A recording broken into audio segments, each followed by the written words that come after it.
पुराने समय में एक व्यापारी था, नाम था श्याम। वो अपने कारोबार के लिए सफर पर आना चाहता था, क्योंकि उसी से उसका और बच्चों का गुजारा होता था।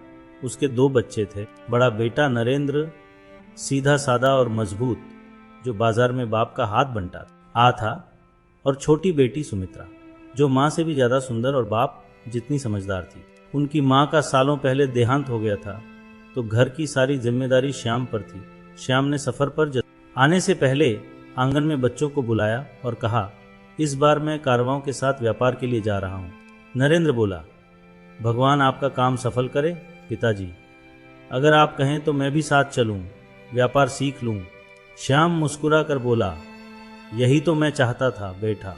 फिर उसने सुमित्रा से कहा, तुम घर पर रहना, चिंता मत करना, मैं सब इंतजाम करके जाऊंगा। श्याम पड़ोसी रामलाल के पास गया, जो भरोसेमंद और नेक इंसान था। उसने रामलाल से कहा कि जब तक वो लौटे वो सुमित्रा का ध्यान रखे, और एक थैली सिक्के भी दे दी। घर आकर श्याम ने सुमित्रा से कहा, रामलाल पुराने दोस्त हैं, अच्छे इंसान हैं, मैंने उन्हें तुम्हारा ख्याल रखने को कहा। वो घर के सामने टोकरी में खाना रख देंगे, तुम वहीं से ले लेना, और दरवाज़ा किसी के लिए मत खोलना। अगले दिन श्याम और नरेंद्र सामान बांटकर तैयार हो गए। श्याम ने बेटी को गले लगाया और कहा, मजबूत रहना, किसी पर भरोसा मत करना, अगर कुछ अजीब लगे तो पड़ोसन माँ सरस्वती के जरिए रामलाल को खबर दे देना। रामलाल भी सामने खड़ा बोला, चिंता मत करो, सुमित्रा मेरी अपनी बेटी जैसी है, जब तक मैं हूं इसे कुछ नहीं होगा। फिर श्याम ने बेटी और रामलाल से विदा ली और नरेंद्र के साथ सफर पर निकल गया। शुरू के कुछ दिन ठीक ठाक गुजरे। रोज सुबह रामलाल आता, दरवाजा हल्के से खटखटाता, सुमित्रा ऊपर से झांक कर रस्सी से खाली टोकरी नीचे भेजती। रामलाल उसमें खाना रख देता, मुस्कुराकर नमस्ते करता और चला जाता। सुमित्रा भी नमस्ते का जवाब देती, लेकिन ज्यादा बात नहीं करती। धीरे धीरे रामलाल की नजर का अंदाज बदलने लगा। वो 50 साल का कुंवारा था। वह लोगों की नजरों में बहुत धार्मिक, सज्जन और नेकदिल इंसान माना जाता था। मंदिर में सेवा करना, जरूरतमंदों की मदद करना, मीठा बोलना, ये सब उसकी आदतें थीं। लेकिन अंदर ही अंदर उसका दिल रंगीन मिजाज था, औरतों की ओर झुकाव रखने वाला। समय के साथ उसकी नजरें सुमित्रा पर ठहरने लगी और उसकी नीयत धीरे धीरे बिगड़ने लगी। बाहर से भक्ति का चेहरा, अंदर से वासना की आग, यही उसका असली रूप था। कम बोलता और ज्यादातर घर पर ही रहता। गांव वाले उसे सीधा साधा मानते थे, लेकिन उसका मन वैसा नहीं था जैसा लोग समझते थे। एक सुबह जब वो टोकरी में खाना रख रहा था और सुमित्रा ऊपर से देख रही थी, उसने धीरे से कहा, तुम बहुत सुंदर हो गई हो, तुम्हारी बातें और आवाज़ दिल को छू जाती है। सुमित्रा ने कहा, मैं आपको सिर्फ बुजुर्ग चाचा की तरह देखती हूँ, अगर आपने ये बात दोबारा कही तो मैं तुरंत पिताजी को लिख दूंगी। रामलाल घबरा गया, बोला, ऐसा मत कहो, मैं तो मजाक कर रहा था, माफ कर दो। सुमित्रा ने कोई जवाब नहीं दिया और खिड़की बंद कर ली। अगले दिन रामलाल नहीं आया और न उसके बाद वाला दिन। तीसरे दिन लौटा, लेकिन इस बार खाना नहीं लाया। उसने ऊंची आवाज में कहा, अब मैं तुम्हारी सेवा नहीं करूंगा, तुम्हारे पिता का दिया पैसा खत्म हो गया है। मैं अपने पैसे से खाना ला रहा था और तुम मुझसे ऐसे बात करती हो जैसे मैं कोई नौकर हूं। सुमित्रा ने खिड़की खोलकर कहा, आपने जो किया वो आपका फर्ज था। रामलाल बड़बड़ाया, देख लेना मैं क्या करता हूं, कोई तुम्हारी बात नहीं मानेगा, तुम्हारे बाप को मेरे भरोसे देने का पछतावा होगा।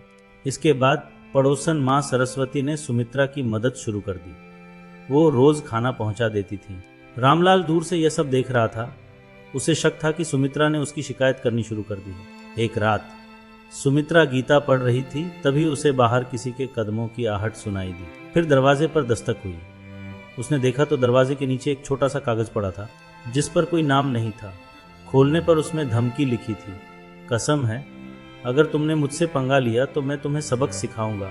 तुम्हारे पिता तुम्हारी बात नहीं मानेंगे और मैं गांव वालों को तुम्हारे खिलाफ भड़काऊंगा। उधर श्याम और नरेंद्र सफर खत्म कर सुरक्षित लौट रहे थे। रास्ते में एक घुड़सवार ने उन्हें रोका, एक चिट्ठी दी जिस पर लिखा था, तुरंत पत्र, आपके पड़ोसी रामलाल की तरफ से। श्याम ने चिट्ठी खोली, उसमें लिखा था, श्याम, मैं तुम्हारी बेटी को अब बर्दाश्त नहीं कर सकता। वो बदल गई है। वो तुम्हारी बेइज्जती करती है, पड़ोसन से खाना मंगवाती है और पर्दे के पीछे से अजनबी मर्दों से बात करती है। जो असली बात ही है वो और भी खराब है। मैंने उसे सबके सामने शर्मिंदा नहीं किया, लेकिन तुम्हारे भरोसे पर यह बता रहा हूं। श्याम का चेहरा गुस्से से लाल हो गया। उसने नरेंद्र से कहा, एक उन यकीन नहीं होता तुम्हारी बहन ऐसा कर सकती है। रामलाल झूठ नहीं बोलता। फिर उसने सख्त नजरों से नरेंद्र को देखा और कहा, एक मिनट, जब हम घर पहुंचे तो उसे रेगिस्तान के किनारे ले जाकर छोड़ देना। अगर वो सच में बेगुनाह है तो भगवान बचा लेगा। मैं उसे फिर कभी नहीं देखना चाहता। घर पहुंचकर नरेंद्र ने सुमित्रा से कहा, रावल मेरे साथ चलो रेगिस्तान की तरफ। सुमित्रा मान गई। रास्ते में उसने हैरानी से पूछा, तुम मुझे कहाँ ले जा रहे हो? नरेंद्र ने बस इतना कहा, पिताजी का आदेश है। सुमित्रा चुप हो गई, आंसू रोकते हुए रेगिस्तान की तरफ बढ़ने लगी।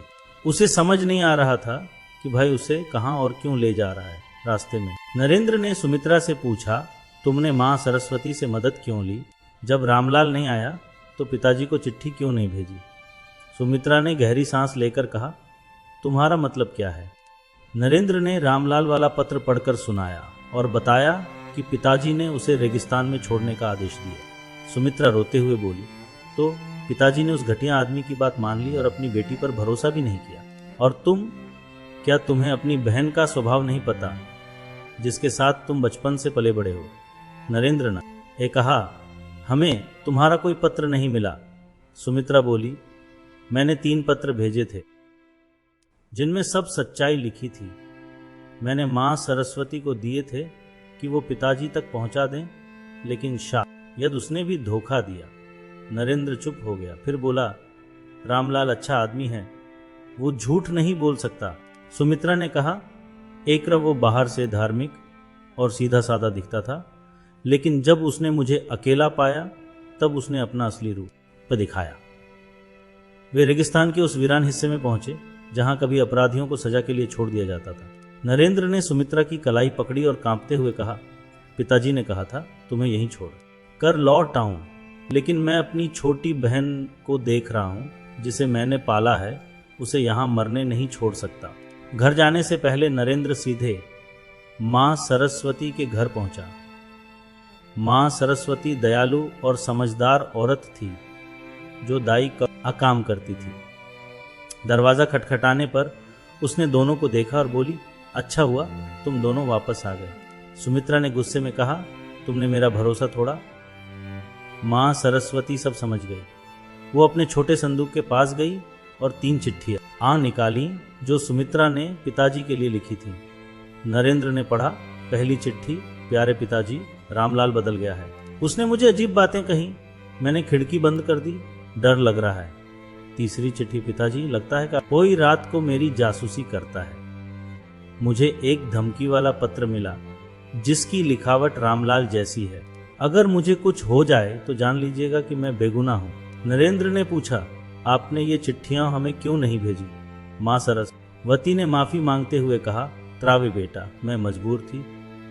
रामलाल ने धमक दी थी कि अगर मैंने चिट्ठियां भेजी तो वो मेरा घर जला देगा।